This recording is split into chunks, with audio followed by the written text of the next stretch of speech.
बिस्मिल्लाहिर्रहमानिर्रहीम। अस्सलामुअलैकुम। नॉवलेक्स ऑफिशियल में खुशामदीद। नावल बेखबर मैं न तू की किस्त नंबर 5 और ये लास्ट एपिसोड है इसकी, जो कि तहरीर किया है अनीला किरण ने। तो चलें बगैर किसी देर के स्टार्ट करते हैं। एक्सक्यूज़ मी फराज साहब, शाज़मा ने लाइब्रेरी के दाखिली दरवाजे की तरफ बढ़ते फराज को पीछे से आवाज़ दी। फराज ने पलट कर देखा और चंद कदम के फासले पर शाज़मा को देखकर इसकी तरफ आ गया। थोड़ी देर पहले मैंने हैदर को लाइब्रेरी जाते देखा। आप प्लीज़ इनको मेरा पैगाम दे दें कि वो चंद मिनट के लिए कैफेटेरिया आ जाएं। मुझे इनसे ज़रूरी बात करना है। लाइब्रेरी में इस वक्त बहुत लोग हैं, इसलिए मुझे वहां जाकर हैदर से बात करना अच्छा नहीं लग रहा। चंद रस्मी बातों के बाद शाज़मा ने इसे रोकने की असल मकसद बयान किया तो फराज ने इस बात में सर हिलाते हुए लाइब्रेरी की तरफ बढ़ गया। शाज़मा छोटे छोटे कदम उठाती कैफेटेरिया की तरफ चली गई। अभी वहां ज्यादा रश नहीं था, इसीलिए वो कैफे के बाहर लगी मेज़ों से एक मेज़ मुंतखब करके बैठ गई। इसकी नज़रें चंद गज के फासले पर मौजूद लाइब्रेरी की तरफ थी। हैदर को आज इसने कई दिनों के बाद देखा था, बल्कि अपने प्रैक्टिकल्स के बाद वो पहली बार इस कैंपस में नजर आया था और इसे देखते ही शाज़मा ने इससे बात करने का फैसला कर लिया था, वरना इसे देखने से पहले तो वो अगले पॉइंट से सबा के घर जाने का इरादा किए हुए थी, क्योंकि सबा गुज़श्ता 3 रोज से बगैर किसी इत्तला के छुट्टियां कर रही थी। रात इसने सबा के घर फ़ोन किया तो सबा की भाभी ने बताया कि इसे 3 दिन से बुखार है। शाज़मा ने पहले तो यही सोचा कि अगले दिन सुबह ही सबा के घर जाए, मगर फिर इसे याद आया कि सुबह पहले पीरियड में इसकी प्रेजेंटेशन है, इसलिए इसने फैसला किया कि वो 9 या 10 बजे वाले पॉइंट से सबा के घर चली जाएगी और फिर वो 9 बजे इसी मकसद के तहत बाहर आई थी। मगर फिर हैदर को लाइब्रेरी की तरफ जाता देखकर इसने अपने प्रोग्राम में थोड़ी सी तब्दीली कर दी। अब वो हैदर से बात करने के बाद सबा के घर जाना चाहती थी, और जब मैं हैदर से सारा मामला क्लियर करने के बाद सबा के पास जाकर इसे बताऊंगी तो इसकी बीमारी 1 मिनट में भाग जाएगी। सामने से आते हैदर को देखते हुए इसने सोचा। हैदर गालिबन फराज का पैगाम मिलते ही चल पड़ा था। जी मिस शाज़मा, कोई ख़ास बात है? रस्मी बातचीत के बाद वो इसके अहन सामने बैठते हुए पूछा। ये तो आप पर डिपेंडेंट करता है कि आप इस बात को ख़ास समझते हैं या आम। शाज़मा ने इसकी तरफ देखते हुए मायनेखेज़ अंदाज से बात की। हैदर कुछ उलझन के आलम में इसकी तरफ देख रहा था। आप बताएं तो, आप बात तो करें, मैं कोशिश करूंगा आपकी कही हुई बात को ख़ास समझूं। इसका अंदाज हमेशा की तरह संजीदा था। शाज़मा चंद लम्हे सोचती रही, फिर इसने सबा की बताई हुई सारी बात इसके सामने बयान कर दी। सबा की गलतफहमी, इसका रद्द-ए-अमल और इसके बाद की शर्मिंदगी और परेशानी। अब हैदर का चेहरा बार बार रंग बदल रहा था। इसे तो इस बात का गुमान तक नहीं था सबा ने इसकी लाइब्रेरी में कई हुई बातों को मजाक की बजाय संजीदगी के रंग में लिया था। ओह, तो ये वजह थी इसकी बेदिली और अचानक रुखे हो जाने वाले रवैये की। तभी इस रोज़ इसने स्टैंडर्ड और रेपुटेशन का हवाला दिया था। इसे अपनी लाइब्रेरी में कही जाने वाली बातें याद आने लगी।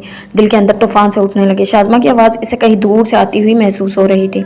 दरअसल सबा फितरी तौर पर बहुत जज्बाती और जल्दबाज है। वो हर मामले में बहुत जल्दी फैसला कर लेती है और फिर रिएक्शन भी फौरी दिखाने की कोशिश करती है। प्लीज़ आप इसकी कही हुई बातों को भूल जाएं। अपनी तरफ से वो अपनी सेल्फ रिस्पेक्ट को डिफाइन कर रही थी। शाज़मा सबा की सफाई पेश कर रही थी और हैदर अपने चंद रोज़ पहले के रवैये को सोच रहा था, जब इसने लोगों की परवाह किए बगैर सबा को बुरा भला कहा था। इसने मुझसे कुछ भी कहा वो किसी और ने तो नहीं सुना। इसने मुझे जो कुछ भी कहा वो किसी और ने तो नहीं सुना, जबकि मेरा कहा हुआ कई लोगों ने सुना था और फिर इसे न जाने कहां कहां तक फैलाया होगा। कितनी बड़ी हमाकत की मैंने। सबा जज्बाती और जल्दबाज है तो फिर मैंने क्या किया इसके साथ? कितने शौक से वो मुझसे बात करने के लिए लपक कर आई थी और मैं बकवास सुनकर इसका चेहरा जैसे धुआं धुआं हो गया था। ये मैंने क्या किया? अपने ही हाथों अपनी मोहब्बत की रुसवाई का इंतजाम कर दिया। वो तो मुझे कभी माफ़ नहीं करेगी और इसे करना भी नहीं चाहिए। वो खुद को मलामत कर रहा था। अंदर कहीं पशिमानी का धुआं फैल रहा था। बेचैनी जिस्म जान की सरहदों पर सर पटक रही थी। तो हैदर भी फिर भी सबा को कह दूं कि आप इससे खफा नहीं हैं, क्योंकि आप इससे खफा हो ही नहीं सकते। इसे खामोश देखकर शाज़मा ने कतरे शौक लहजे में सवाल किया। हैदर ने खाली खाली नज़रों से इसकी तरफ देखा। और अगर मैं आपसे कहूँ कि इसे अब मेरी खफगी की कोई परवाह नहीं होगी, बल्कि हो सकता है वो मेरा नाम सुनना भी गवारा ना करे, तो? मैं समझी नहीं, आप कहना क्या चाहते हैं? शाज़मा उलझ गई। हैदर ने इसकी तरफ देखे बगैर 3 दिन पहले पेश आने वाला वाक़या पूरी सच्चाई के साथ मनोगन सुना दिया।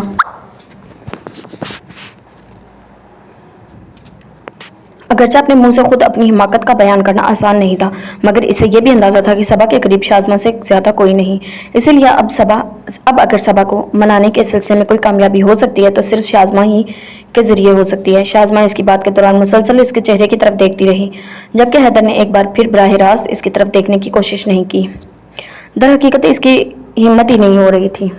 बात ख़त्म करके इसने शाज़मा की तरफ देखा, जिसके चेहरे पर तासुफ और मलाल मलामत के आसार नजर आ रहे थे। हैदर ने नजरें चुरा ली। मुझे आपसे ये उम्मीद नहीं थी हैदर, मैं तो आपको बहुत मैच्योर समझती थी, मगर आपने बात अधूरी छोड़कर इसने लब बेच लिया। मैं जानता हूँ मैंने जो कुछ किया, इसके लिए अगर मैं सॉरी कहूँ तो ये मामूली सा लफ्ज कभी इस दुख की तलाफी नहीं कर सकेगा जो मेरी वजह से सबा को पहुंचा। लेकिन आप यकीन करें, मैं वाकई बहुत शर्मिंदा हूँ। सबा मेरे लिए क्या है मैं शायद कभी किसी को ना समझा सकूं, लेकिन अगर मैंने इसे धोखा दिया तो ये मेरी जिंदगी का सबसे बड़ा नुकसान होगा, जिसकी तलाफी को कोई चीज़ नहीं कर सकती, क्योंकि मेरी जिंदगी में इससे ज़्यादा किसी चीज़ की कोई अहमियत नहीं। मैंने जब पहली बार इसे देखा, इस वक्त से लेकर आज तक इसे कभी खुद से दूर महसूस नहीं किया। वो मुझे हमेशा अपने पास, अपने साथ साथ महसूस होती रही। हालांकि इस वक्त भी मैंने इसके लिए यही जज्बात महसूस किए जब मुझे अपनी दानिश में वो ताल्लुक ख़त्म होता हुआ नजर आ रहा था जो मेरे और इसके दरमियान था।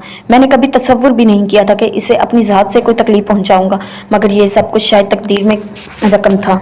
हैदर का लहजा धीमा था, मगर इसकी आवाज़ की सच्चाई और चेहरे पर फैली अफसुर्दगी ने शाज़मा को मुतासिर किया। इसका दिल चाहा कि वो इसे दिलासा दे, मगर इसे मुनासिब अल्फाज ही नहीं सूझे। कितनी देर वो दोनों खामोश बैठे अपनी अपनी सोचों के जाल बुनते रहे। फिर शाज़मा गहरी सांस लेकर उठ खड़ी हुई। मैं चलती हूँ, मुझे सबा के घर जाना है। रात को इसकी भाभी ने फ़ोन पर बताया था इसे 3 दिन से बुखार है। हैदर ने बेख्तियार इसकी तरफ चेहरा घुमा कर देखा। एक पल के लिए इसकी आंखों में तशवीश और बेचैनी नजर आई, फिर इसकी जगह बेबसी ने ले ली। शाज़मा को अपना दिल कटता हुआ महसूस हुआ। बाज़ों का बज़ाहिर बिल्कुल साफ नजर आने वाले रास्तों में भी कैसी कैसी दीवारें खड़ी हो जाती हैं। इसने अफसुर्दगी से सोचा, हैदर मैं अपनी तरफ से पूरी कोशिश करूंगी सबा का दिल साफ हो जाए और वो हर तल्ख याद को भुला दे, मगर मैं वादा नहीं कर सकती। जाने से पहले इसने आहिस्ता आवाज में कहा था। हैदर ने कुछ कहे बगैर इस बात में सर हिला दिया। सबा अपने कमरे में थी। शाज़मा भाभी से मिलकर वहीं आ गई। कमरे की सारी खिड़कियां दरवाजे बंद थे। सबा मलके जैसा लिबास पहने बिखरे बालों और सूजी हुई आंखों के साथ सोफे पर लेटी हुई थी। शाज़मा को देखकर उठ खड़ी हुई। अब आई हो मुझे पूछने, अगर मैं मर गई होती तो? मेरे लिए तुम्हारे पास इतनी ही देर में वक्त निकलता है। सबा की आंखें भर आई थी। बको मत, मरे तुम्हारे दुश्मन, आखिर तुम्हें हो क्या गया है? शाज़मा ने इसे गले लगा लिया। सबा की भरी हुई आंखें झलक पड़ी। शाज़मा ने इसे फौरन चुप नहीं करवाया। थोड़ी देर रोने के बाद सबा खुद ही इससे अलग होकर सोफे पर जा बैठी और दुपट्टे से चेहरा साफ कर लिया। इतने मैले दुपट्टे से ये मुखड़ा साफ नहीं होगा, बल्कि और मेला हो जाएगा। बेहतर है कि तुम इसे धोओ और लगे हाथों इस लिबास से फाखरा को भी बदलाओ। शाज़मा ने जानबूझकर हल्का फुल्का अंदाज इख्तियार किया और सबा भी शायद इसके सामने फिलहाल उठना नहीं चाहती थी, इसीलिए थोड़े से पशोपेश के बाद मान गई। फिर जब वो कपड़े बदल कर आई तो शाज़मा ने पूरी तौर पर इससे हैदर की कोई बात ना की, बल्कि इधर उधर की बातें करती रही। भाभी इन दोनों के लिए चाय देकर गई तो शाज़मा खामोशी से चाय पीने लगी। मंगल वाले दिन तुम्हारी हैदर से कोई बात हुई थी? सबा को चाय का कप पकड़ाते हुए शाज़मा ने आम से अंदाज में पूछा था। सबा का चेहरा मजीद फीका पड़ गया। बदिक्कत तमाम इसने इस बात पर सर हिलाया। क्या बात हुई थी? कुछ खास नहीं, यूँ समझ लो कि ऐसी कोई बात नहीं हुई जो मैं तुम्हें बताने में खुशी महसूस करूं। चलो गमी महसूस करके ही बता दो, शाज़मा ने उकसाया। लेकिन सबा फिर भी कुछ बताने पर आमादा नहीं हो रही थी। अगर मैं ये कहूँ कि मुझे सारी बात पहले ही मालूम है तो क्या तुम फिर भी नहीं बताओगी? शाज़मा ने तुर्क का पत्ता फेंका और उसके तवक्का के ऐन मुताबिक सबा चौंकी। तुम्हें कैसे पता चला? मैंने तो किसी से जिक्र नहीं किया। इसका लहजा कतरे तेज था। मुझे और किसी ने नहीं, खुद हैदर ने सारी बात बताई है। ओह, तो फिर तुम मुझसे क्या जानना चाहती हो? सब कुछ तो तुम्हें मालूम हो ही गया, लेकिन मैं ये सब कुछ तुम्हारे मुंह से सुनना चाहती हूँ। शाज़मा ने इसरार किया तो सबा ने रुक रुक कर सारी तफसील बयान कर दी। जितनी देर वो बात करती रही शाज़मा ने इसे बिल्कुल नहीं रोका। चलो इतना तो अंदाजा हो गया होगा तुम्हारा हैदर झूठ नहीं बोलता। ये सारी बात इसने भी मुझे ऐसे ही बताई। अपनी गलती का इतनी फराग दिली से एतराफ़ बहुत कम लोग करते हैं, शाज़मा ने जानबूझकर हल्के फुल्के अंदाज में कहा। सबा ने जख्मी नज़रों से इसकी तरफ देखा। जो कुछ हो चुका है इसके बाद भी तुम इसे मेरा हैदर कह रही हो और मेरे सामने इसकी इस तरह तारीफ कर रही हो। जो कुछ भी हुआ है महज गलत फहमी की वजह से हुआ। पहले तुम्हें गलत फहमी हो गई तो इसको जो दिल चाहा सुनाकर अपने अंदर की भड़ास निकाली। अब इसने जो कुछ भी किया वो भी गलत फहमी का ही नतीजा है। मैंने ऐसी ही किसी सूरत हाल से बचने के लिए तुम्हें मना किया था कि तुम इससे अभी बात ना करना। मैंने जो कुछ किया वो गलत सही, मगर मैंने वो सब सिर्फ इसे कहा, इसे 10 लोगों के बीच तमाशा नहीं बनवाया। अगर मैं ऐसा करती तो फिर वो ना जाने क्या कर गुजरता। शाज़मा तुम मेरी कैफियत को नहीं समझ रही। इस रोज़ इसने जब इतने लोगों के सामने मुझे तजलील की तो मेरा दिल चाह रहा था कि मैं खुद को ख़त्म कर लूँ और कहता था इसे मेरी नेक नामी बहुत अजीज है, मेरी इज्जत का बहुत ख्याल है। अब कहाँ गई वो इज्जत, वो नेक नामी? इन लोगों ने मेरे बारे में क्या राय कायम की होगी जो इस रोज स्टॉप पर मौजूद थे। 2 लम्हों में इसने मुझे जलील करके रख दिया और दावा करता है मुझसे मोहब्बत करने का। फिर इस वक्त कहाँ गई इसकी मोहब्बत? सबा का लहजा ज़ेरखंद हो रहा था। शाज़मा ने इस वक्त कुछ बोलना मुनासिब ना समझा। वो चाहती थी सबा अपने अंदर का सारा गुस्सा निकाल दे। तुम नहीं जानती शाज़मा, इसका रवैया ने मुझे कितना दुख पहुंचाया था। मुझे तो सारी दुनिया ही बेएतबार लगने लगी है। मेरा कभी किसी ने इतना ख्याल नहीं रखा जितना इसने रखा। मुझे इसकी मोहब्बत पर जितना फ़ख्र था, इतना मैंने कभी किसी चीज़ पर महसूस नहीं किया। इसे कोई कामयाबी मिलती थी तो लगता था जैसे मेरी कामयाबी हो, लेकिन लोग इसकी तारीफ करते थे, मुझे इससे ज़्यादा खुशी होती थी। मुझे यूँ महसूस होता जैसे मेरी ज़ात का असल गुरूर और मजबूती सिर्फ वो है। मेरे हर मसले को वो बगैर कहे जान लेता था। मेरी हर परेशानी यूँ दूर करने की कोशिश करता जैसे ये मुझसे ज़्यादा इसे तकलीफ दे रही हो। फिर मैं इसकी मोहब्बत पर क्यों फ़ख्र ना करती, मगर इस मोहब्बत ने मुझे यूँ लूटा है कि अब जीने को भी दिल नहीं चाहता। मुझे खुशगुमानियों की आसमान पर चढ़ाकर इसने नीचे से अपनी मोहब्बत की सीढ़ी खींच ली। अब मैं कैसे किसी पर एतबार कर सकूंगी? इसकी आंखों में आंसू जमा होने लगे, जो वो घुटनों पर सर रखे रोने लगी। शाज़मा परेशानी से इसकी तरफ देख रही थी। वो इसके अंदाज से कहीं ज्यादा हट हुई थी। शाज़मा ने इसे समझाने के लिए जितने अल्फाज ज़हन में तरतीब दिए थे सब गुटमुट हो गए। इसे बिल्कुल अंदाजा नहीं था सबा इस कदर शिद्दत से रिएक्ट करेगी। इसने सबा को फिलहाल समझाने का इरादा तर्क कर दिया, क्योंकि अभी इसका सदमा ताज़ा था और यकीनन शाज़मा की किसी बात पर गौर करने की कोशिश ना करती। अच्छा ये बताओ कैंपस कब तक आ रही हो? मेरा तुम्हारे बगैर बिल्कुल दिल नहीं लग रहा। शाज़मा ने इसके कंधे पर हाथ रखते हुए नरमी से पूछा।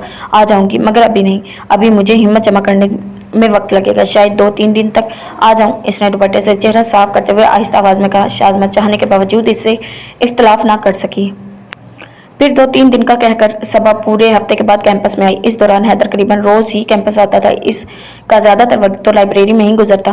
फिर भी अगर कभी शाज़मा से सामना हो जाता तो इसकी आंखों में जलती उम्मीद की लो शाज़मा को नजर चुरा लेने पर मजबूर कर देती। इसने अगरचा हैदर से वादा किया था कि वह सबा को मनाने की कोशिश करेगी, मगर बाद में सबा का रद्दअमल देखकर इसे अपना यह ख्याल खाम ही लगने लगा कि वो इसे मना लेगी। फिर भी एक हल्की सी उम्मीद थी कि शायद आहिस्ता आहिस्ता सबा के रवैये में लचक पैदा हो जाए। फिर जब सबा पहले दिन कैंपस आई तो शाज़मा की इस उम्मीद को कदरे तकवीयत मिली, क्योंकि सबा का रवैया करीबन नॉर्मल था। इसने सारी क्लासेस भी ली थी, शाज़मा के साथ कैफे और लाइब्रेरी भी गई थी। अलबत्ता इनकी बातों में हैदर का जिक्र बिल्कुल नहीं था। हालांकि पहले वो ज़्यादातर इसी के बारे में बातें किया करती थी, मगर शाज़मा ने इसकी बहुत ज़्यादा परवाह नहीं की। इसका ख्याल था कि सबा ज्यादा अरसे तक हैदर से लाताल्लुक नहीं रह सकेगी, मगर इसका ये ख्याल इस वक्त गलत साबित हुआ जब सबा और हैदर का सामना हुआ और सबा ने सुबह से जो नॉर्मल आने का खोल खुद पर चढ़ा रखा था एक पल में तड़क गया। सबा और शाज़मा घर जाने के इरादे से फैकल्टी के बैरूनी दरवाजे की तरफ जा रही थी। जब दरवाजे के ऐन सामने इन्हें हैदर खड़ा नजर आया। वो अपनी क्लास के चंद लड़कों के साथ बातें कर रहा था। चूंकि इसका रुख फैकल्टी की जानिब था, इसीलिए इसने सबा और शाज़मा को इसी वक्त देख लिया था जब वो सीढ़ियां उतर कर आ रही थी। सबा को आज इसने करीबन 10 दिन के बाद देखा था और इसका मुरझाया हुआ चेहरा देखकर हैदर के दिल को कुछ हुआ था। वो बेख्याली में इसकी तरफ देखे जा रहा था। जब दरवाजे से चंद कदम पीछे सबा ने सर उठाकर सामने देखा और सामने हैदर को देखते हुए इसके चेहरे के तासरात बिगड़ गए। उफ, जेरे लब कहते हुए वो तेजी से बाईं तरफ बने ऑफिस के दरवाजे को खोलकर बिला मकसदी अंदर घुस गई और इस लम्हे इसके चेहरे पर जितनी नफरत थी इसने हैदर को सुन कर दिया था। इसके लिए मजीद वहां खड़ा रहना दुश्वार हो गया।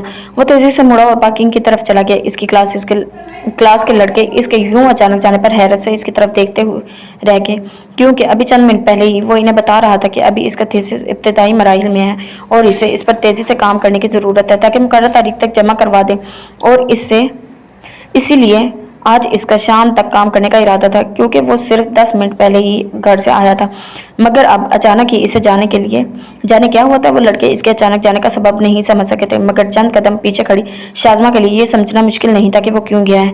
जब शाज़मा छोटे छोटे कदम उठाते हुए बाहर आई तो इसने हैदर की सुर्ख स्पोर्ट कार को पार्किंग से बाहर आते और निहायत तेजी से गेट की सिम जाते देखा। बेख्तियार ही इसने हैदर की खैरियत से पहुंच जाने की दुआएं की थी। फिर आने वाले दिनों ने साबित कर दिया। सबा हैदर से इतनी बदगुमान हो चुकी थी कि अब किसी सूरत भी इससे बात करने को तैयार नहीं थी, बल्कि वो तो हैदर की शक्ल तक देखने की रवदाद ना थी। हैदर को देखते ही वो रास्ता बदल लेती थी या बिल्कुल अजनबी बनी पास से गुजर जाती थी। इसका ये रवैया हैदर के लिए बहुत तकलीफदार था। इसने अब डिपार्टमेंट की तरफ आना बिल्कुल ही छोड़ दिया था। 10 बजे के करीब वो सीधा लाइब्रेरी आता और शाम तक वहाँ काम करने के बाद वहीं से घर चला जाता। लाइब्रेरी में अगरचे सबा भी कभी कभार आया करती थी, मगर इस वक्त हैदर दानिश तक खुद को काम में इतना मसरूफ कर लेता, सबा की तरफ देखने की भी कोशिश नहीं करता था। सबा की आंखों में अपने लिए नफरत देखना इसे हर चीज से ज्यादा अजियत पहुंचाता था। दूसरी तरफ सबा का रवैया बिल्कुल पहले दिन जैसा था। वो हैदर को किसी सूरत माफ करने पर तैयार नहीं थी और दानिस्ता इससे दूर रहने की कोशिश करती। इसीलिए कई कई रोज इनका सामना ही नहीं हो पाता था, मगर इस रोज इत्तेफाकन इसका सामना हो गया। सबा और शाज़मा लाइब्रेरी में बैठी थी। अगरचा ये इनके घर जाने का टाइम था, मगर ओल्ड कैंपस में किसी सियासी तंजीम का इजलास हो रहा था और इन्होंने पिछले 2 दिन के पॉइंट की आमदोरफ्त रोक रखी थी। सबा और शाज़मा ने पूरा घंटा पॉइंट का इंतजार किया था। फिर जब पॉइंट आने की कोई उम्मीद ना रही तो इन्होंने घर से गाड़ी मंगवाने का फैसला किया, लेकिन बदकिस्मती से ना सबा के भाई घर पर थे और ना ही शाज़मा के डैडी और सलमान तो वैसे भी शाम को 6 बजे घर आता था। अब इन दोनों के पास सिवाय इसके कोई चारा नहीं था कि वो मेन गेट तक पैदल जाएं और वहां से कोई सवारी पकड़कर घर पहुंचे, लेकिन गेट अच्छा खासा दूर था, इसलिए फौरी तौर पर वो वहां तक पैदल जाने की हिम्मत ना कर सकी और लाइब्रेरी में आकर बैठ गई। दोनों ही पर थकन और बेजारी सवार थी। खैरियत मिस शाज़मा, आप अभी तक यहीं हैं? 3:30 हो रहे हैं। हैदर की जानी पहचानी आवाज़ सुनकर सबा ने तेजी से सर घुमाकर आवाज़ की सिम देखा।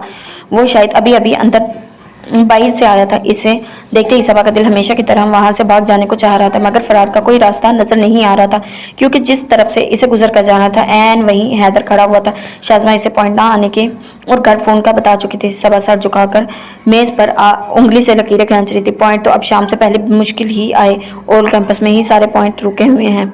हैदर ने कतरे पीछे हटकर रैक से किताबें निकालते हुए कहा, ये तो मामूल हो गया है। अब हम गेट तक पैदल जाने की हिम्मत जमा कर रहे हैं। शाज़मा के अंदाज में उकताहट थी। हैदर ने एक लम्हा हाथ रोककर दोजीदा नजरों लाताल्लुक बैठी सबा पर डाली। मैं छोड़ हूँ, इसने ऑफर की। इसकी आवाज़ में हमेशा वाला खुलूस था। मुझे तो कोई एतराज़ नहीं। क्या ख्याल है सबा? शाज़मा का अंदाज हल्का फुल्का था। सबा ने मेज से सर उठाकर इसकी तरफ देखा। इसके चेहरे पर नागवारी के इसरात साफ नजर आ रहे थे, किसी सूरत में भी नहीं। वो तेजी से कहकर उठ खड़ी हुई, वहां से खासे फासले पर रखे एक टेबल पर चली गई। हैदर खामोशी से इसके रद्द-ए-अमल को देख रहा था, जो कि अगरचे अब इसके लिए नया नहीं था, मगर ना जाने क्यों हर बार इसे तकलीफ पहुंचाया करता था। आई एम सॉरी हैदर, पता नहीं सबा इतनी तल्ख क्यों हो गई है। शाज़मा ने ताज्जुब भरे लहजे में माजरत की। हैदर जैसे किसी ध्यान से चौंका। इट्स ओके, वो हक पर है, इससे भी ज्यादा तल्ख हो सकती है। ये बताएं, आपको ड्राइविंग आती है? वो अभी तक रैक के पास ही खड़ा था। जी आती है, मगर आप क्यों पूछ रहे हैं? शाज़मा ने कतरे हैरत से सवाल किया। हैदर ने कुछ कहे बगैर दाएं हाथ में पकड़ी किताब को मेज पर रखते हुए गाड़ी की चाबी निकालकर शाज़मा की तरफ बढ़ा दी। आप लोग मेरी गाड़ी ले जाएं, नीचे पार्किंग में खड़ी है। मगर आप कैसे जाएंगे? शाज़मा ने हिचकिचाते हुए चाबी पकड़ ली। मेरा कोई मसला नहीं है, किसी दोस्त के साथ चला जाऊंगा या घर से दूसरी गाड़ी मंगवा लूंगा। वो नरमी से कहा, कमाल है, आप तो बड़े फ्राक दिल हैं। अगर मैं आपकी गाड़ी वापस ना करूँ तो? शाज़मा के अंदाज में शरारत थी। जैसे आपकी मर्जी, मैं कभी वापस नहीं मांगूंगा। वो मुस्कुराकर किताब की तरफ मतवज्जा हो गया। शाज़मा ने सबा को आवाज़ दी और अपना बैग उठाकर हैदर को खुदा हाफिज कहती हुई बैरूनी दरवाजे की तरफ चली गई। सबा ने इसकी तकलीद की और बाहर जाते हुए इसने एक बार भी हैदर की तरफ नहीं देखा था, हालांकि पहले इसे बार बार मुड़कर देखने की आदत हुआ करती थी। सबा का ख्याल था कि अब वो लोग गेट तक पैदल जाएंगे, मगर फिर शाज़मा को पार्किंग में रुकते और हैदर की गाड़ी का दरवाजा खोलते देखकर वो पहले तो हैरान हुई और फिर शाज़मा ने फ्रंट डोर खोलकर इसे बैठने का इशारा किया तो वो एकदम पुदक कर 2 कदम पीछे हट गई। मैं तो हरगिज नहीं जाऊंगी इसकी गाड़ी में। कैसे नहीं जाओगी? चुपचाप बैठ जाओ, वरना मैं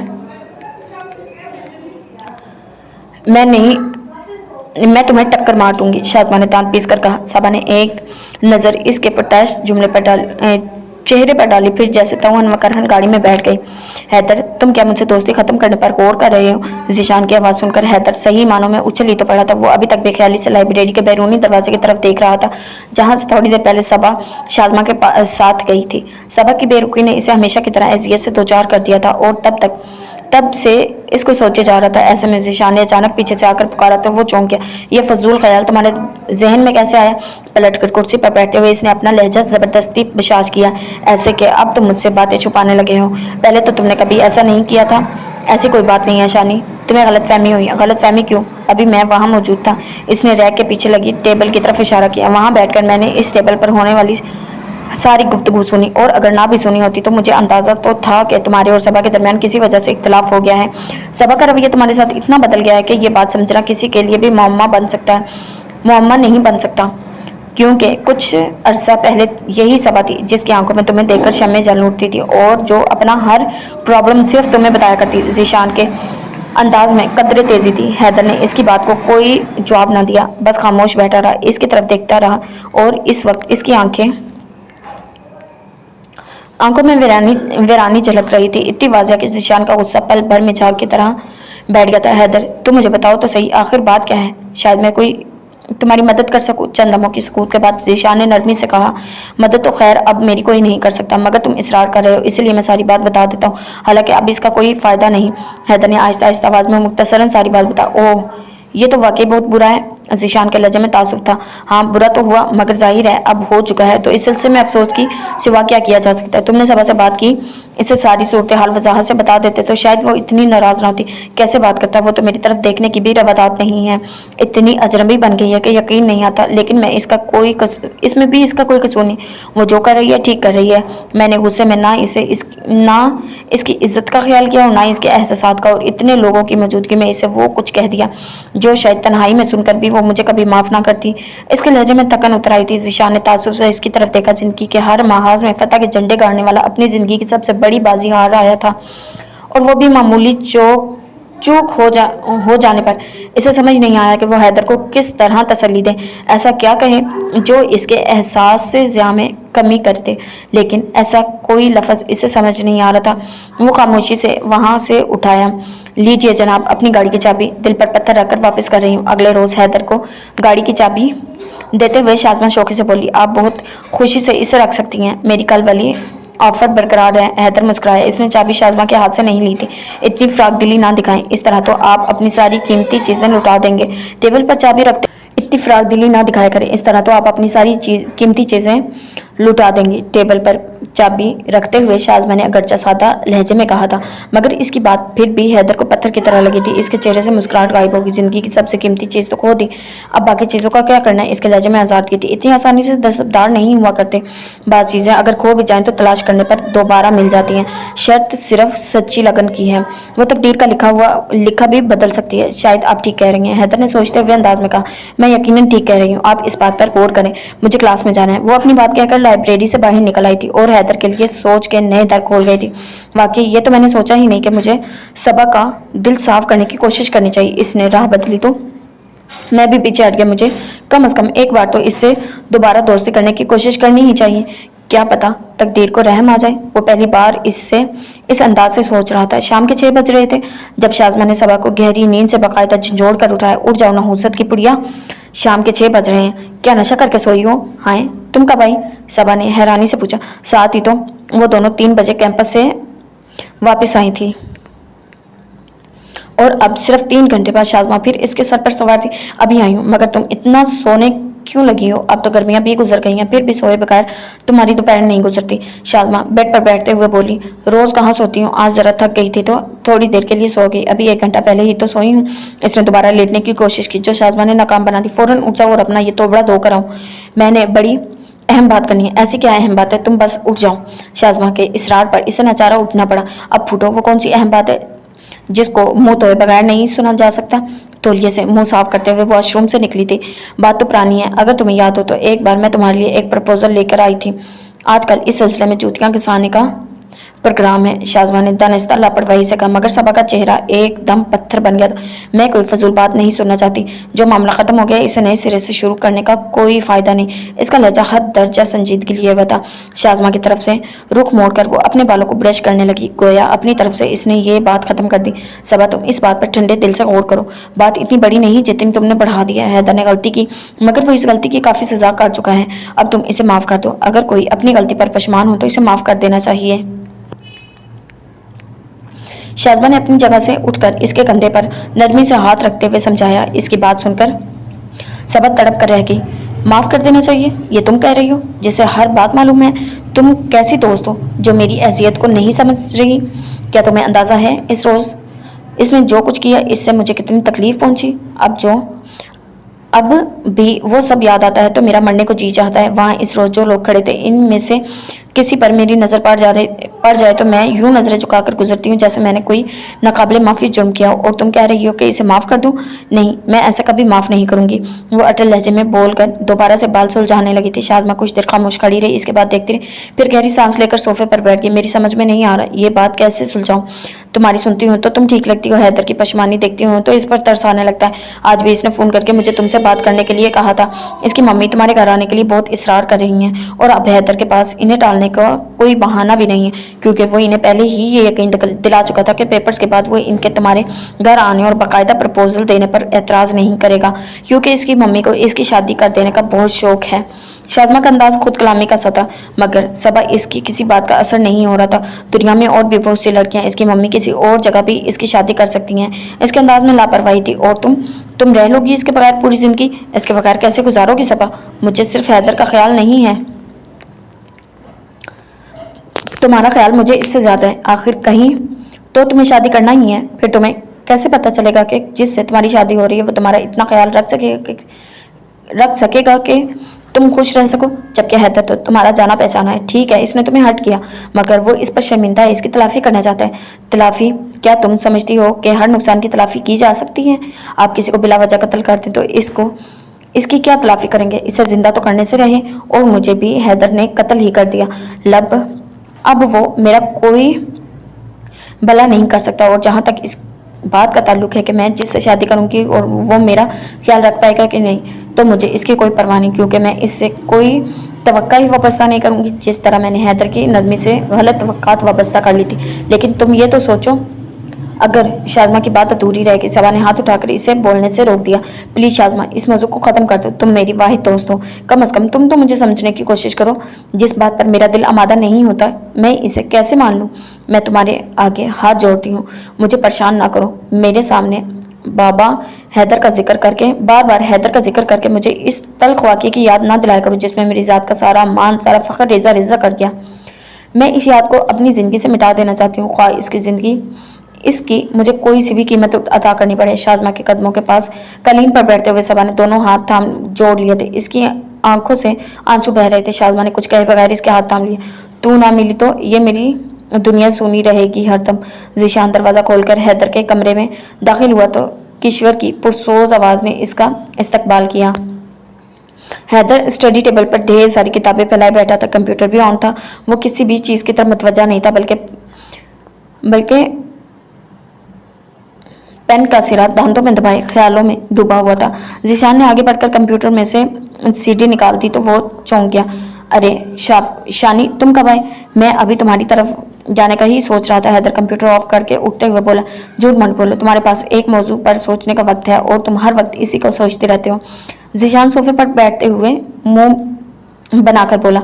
नहीं यार, अब क्या सोचने का कोई फ़ायदा नहीं है। खिड़की का पर्दा हटाकर वो लॉन में उतरती शाम पे नजरें जमाई बोला। अभी इधर आते हुए आंटी से मुलाकात हुई, बहुत परेशान है वो तुम्हारी वजह से। परेशान है कह रही थी। हैदर को पता नहीं अचानक क्या हो गया, ना ठीक से खाता है, ना हंसता बोलता है, आधी रात तक लॉन में टहलता रहता है। यार तुमने इन्हें क्यों मुफ्त में परेशान किया हुआ है?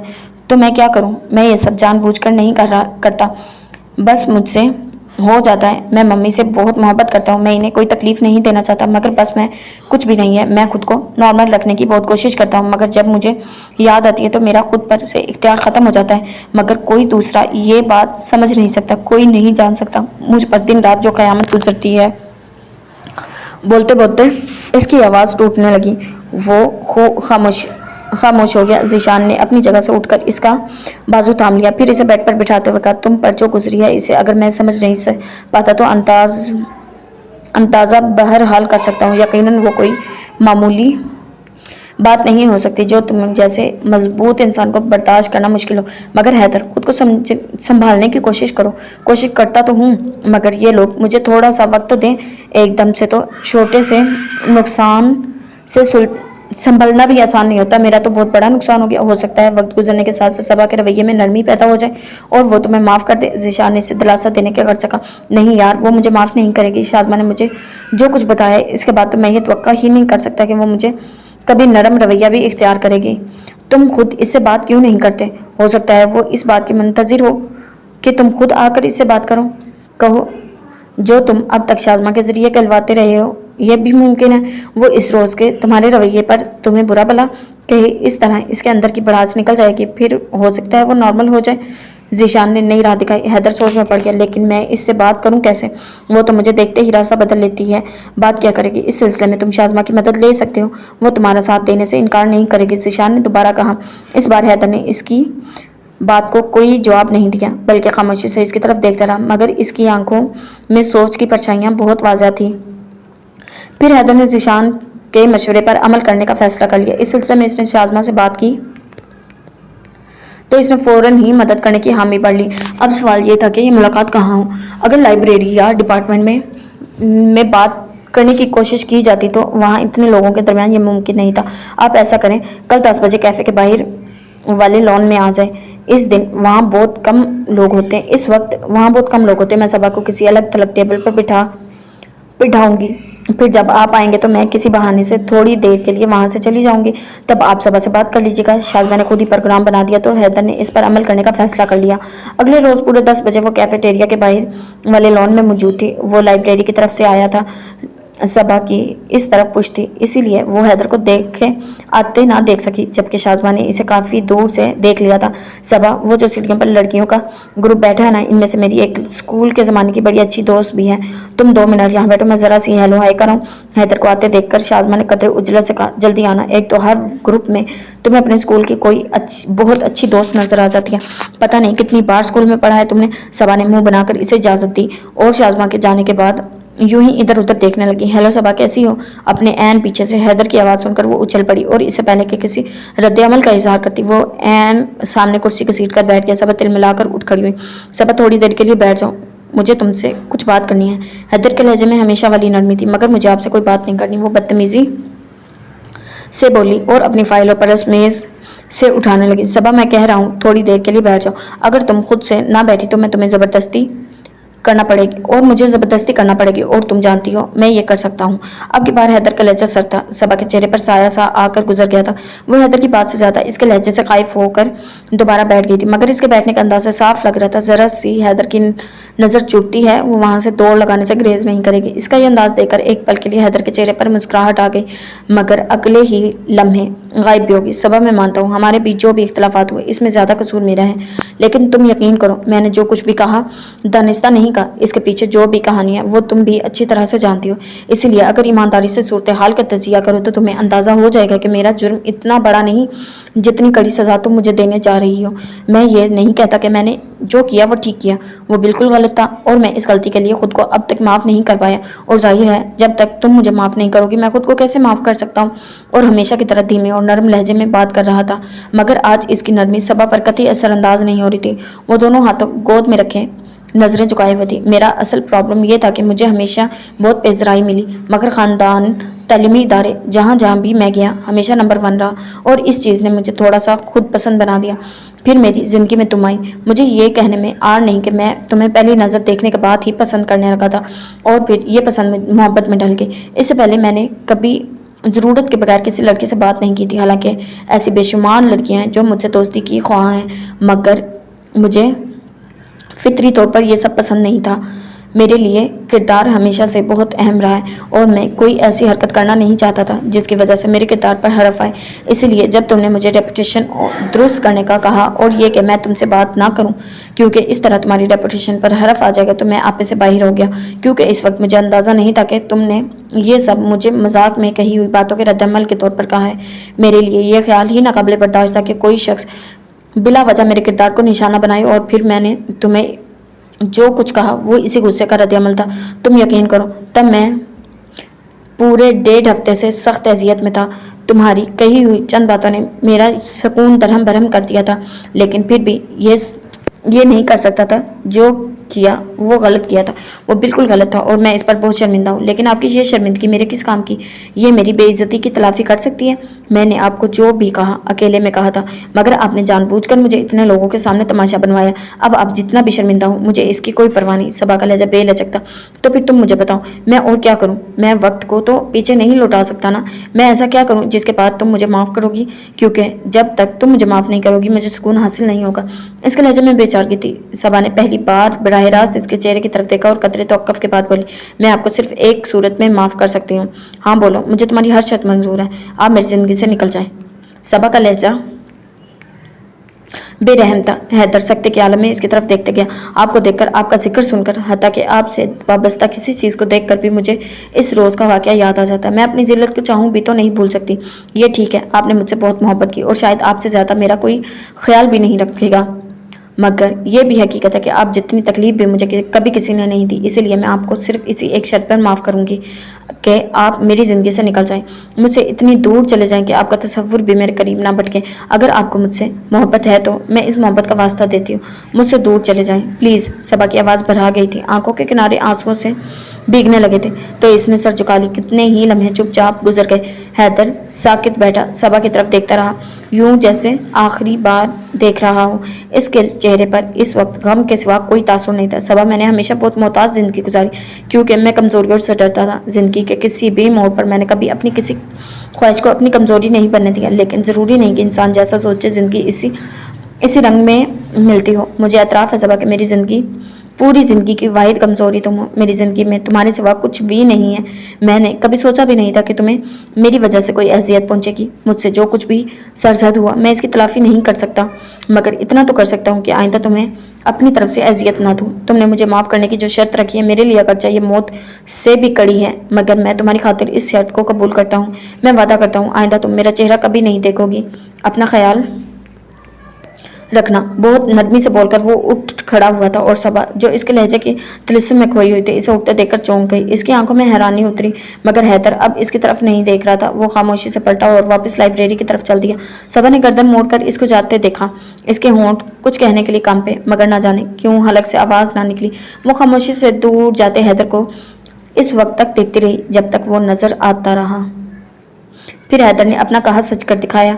वो वाकई इस रोज़ के बाद सबा को नज़र नहीं आई। हालांकि इसका थीसिस अभी कंप्लीट नहीं हुआ था, फिर वाइवा भी रहता था, मगर इसने ये दोनों काम कब किए सबा को मुतल्लिक खबर ना हुई।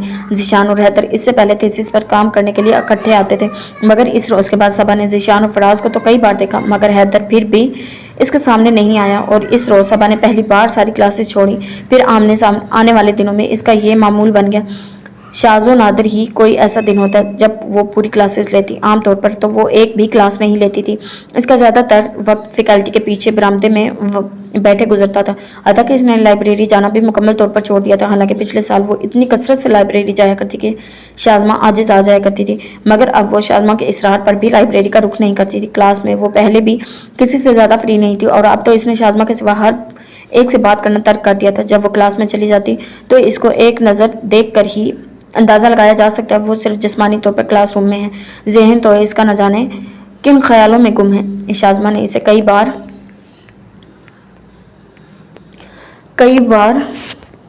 टोका, मगर सबा दोबारा नॉर्मल नहीं हुई। इसके लिए ज़िंदगी अब सिर्फ सुबह से शाम और शाम से सुबह का नाम रह गई थी। इसे देखकर यूं लगता जैसे इसे किसी भी चीज़ में दिलचस्पी नहीं। शाज़मा को इसका यह अंदाज देखकर अफसोस होता, मगर वो इस सिलसिले में कुछ भी नहीं कर सकती थी।